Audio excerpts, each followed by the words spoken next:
দুই চারটা কথা বলি। দেশ আজকে একটা বিরাট বিপদের সম্মুখীন। আমি দায়িত্ব নিয়ে বলছি, কথাটা ভালো করে বোঝার চেষ্টা করবেন। ৫৪ বছর আগে ৩০ লক্ষ মানুষ বুকে রক্ত দিয়ে পাকিস্তানির গোলামি থেকে আমরা মুক্ত হয়েছিলাম। আমি পরিষ্কার বলে দিতে চাই, পাকিস্তানের গোলামি থেকে মুক্ত হয়ে নতুন করে যদি কেউ আমাদেরকে ভারত কিংবা আমেরিকার গোলামির শিকলে বাঁধতে চায়, বাংলার মানুষ আবার জেগে উঠবে এবং আমাদের মুক্তির সংগ্রাম ধ্বংস করার কোন চক্রান্ত আমরা বরদাস্ত করব না। আপনারা ভালো করে খেয়াল করে দেখবেন, তলে তলে অনেক কিছু হয়ে যাচ্ছে। গণঅভ্যুত্থান হলো, হাসিনা সরকারের পতন হলো, মানুষের ভিতরে কথা উঠল, আমরা নতুন বাংলাদেশ সৃষ্টি করতে চাই, যেখানে আমাদের ৭১-এর স্বপ্নকে আমরা বাস্তবায়ন করতে পারব। কিন্তু আমরা দেখতে পেলাম সেই গণতন্ত্রহীনতার যে পরিস্থিতি আমাদেরকে সর্বনাশের জায়গায় নিয়ে এসেছে। গণতন্ত্রের অধিকার, ভোটাধিকার সমস্ত কিছু হরণ করা হয়েছে হাসিনা সরকারের ১৬ বছরের লাগে।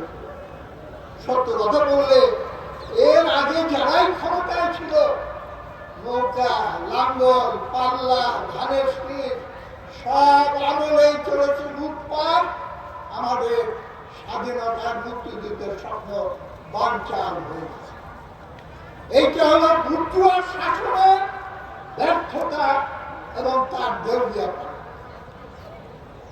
গণতন্ত্র প্রতিষ্ঠার পথে এই সরকার, বর্তমান অন্তর্বর্তীকালীন সরকার অগ্রসর হতে পারে নাই, পারছে না।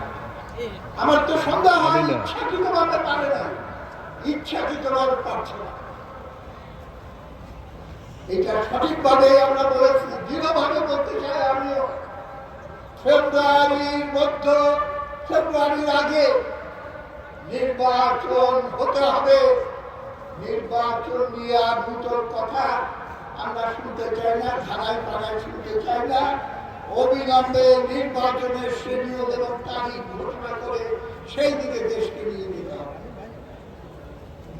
গণতান্ত্রিক পরিবেশ সম্পর্কে আরো অনেক কিছু করা দরকার, সেই আলোচনায় যাচ্ছে না। আরেকটা বড় বিষয় ছিল বৈষম্য দূর করতে হবে, কিচ্ছু করা হয়নি। তাহলে পরে আসল এজেন্ডাটা কি? ইউনূস সাহেবের ধরা পড়ে গেছে। আসল এজেন্ডা হলো চট্টগ্রাম বন্দর নিয়ে উনি গোপনে গোপনে মানুষকে না জানিয়ে আমেরিকান কোম্পানির কাছে একটা লিজ দিয়ে দিচ্ছে, পশ্চিমা কোম্পানির কাছে একটা লিজ দিয়ে দিচ্ছে। রোহিঙ্গাদের সমর্থন করার, সাহায্য পাঠানোর নামে মানবিক করিডর করার চেষ্টা করছে এবং আমেরিকার সেনাবাহিনী যাতে এখানে এসে তার ষড়যন্ত্র কার্যকর করতে পারে সেই চেষ্টা করছে। ওর জন্য আমি বলেছিলাম, দেশবাসীর উদ্দেশ্যে আমি বলতে চাই, হুঁশিয়ার থাকবেন। বাংলাদেশকে সেই জায়গায় নিয়ে যাওয়ার জন্য যে চেষ্টা হচ্ছে সেটাকে আমাদের প্রতিহত করতে হবে। এখন গণতন্ত্র এবং ভোট এটাকে যদি দেরি করানো যায়, তাহলে অনির্বাচিত সরকার এখানে আরো বেশি দিন ক্ষমতায় থাকতে পারবে। তাই এক একটা বাহান্ন করছে। নির্বাচন ঠিক আছে, নির্বাচনের ব্যাপারে যে ঘোষণা এসেছে সেটা সঠিক, কিন্তু সেটা কার্যকর করে, কিন্তু আমাদের মনে সন্দেহ। ওইটার সঙ্গে উনি যুক্ত করে দিয়েছেন ওই দিনই গণভোট দিতে হবে।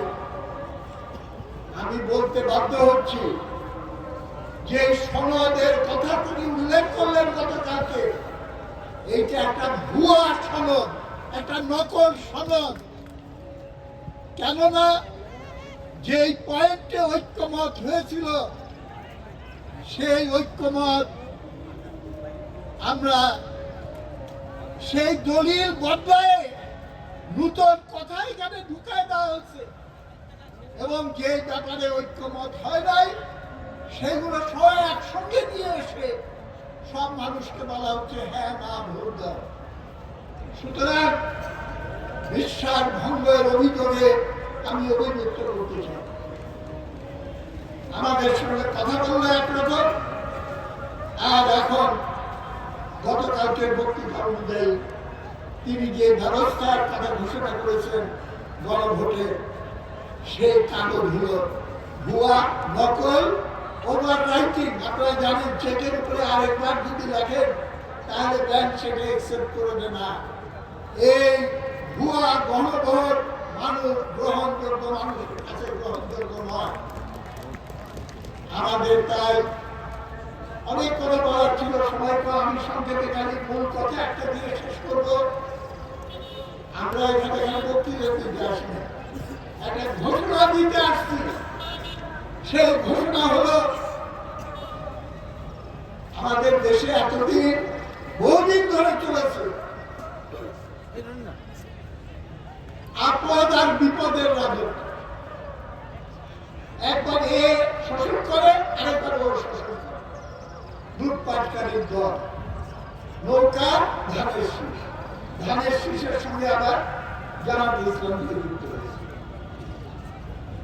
এখন হাসিনার ফ্যাসিস্ট স্বৈরাচার পতনের পর সেই দ্বিদলীয় ব্যবস্থাটা ভেঙে পড়েছে। এইখানে একটা শূন্যতা সৃষ্টি হয়েছে। কেউ যদি মনে করেন হাসিনা সরকারের মতোই আরেকটা নব সংস্করণ, সেই শাসন পদ্ধতিরই একটা নব সংস্করণ আমাদের দেশের সমস্যার সমাধান করবে, তারা আহম্মদের সঙ্গে বাস করেছে।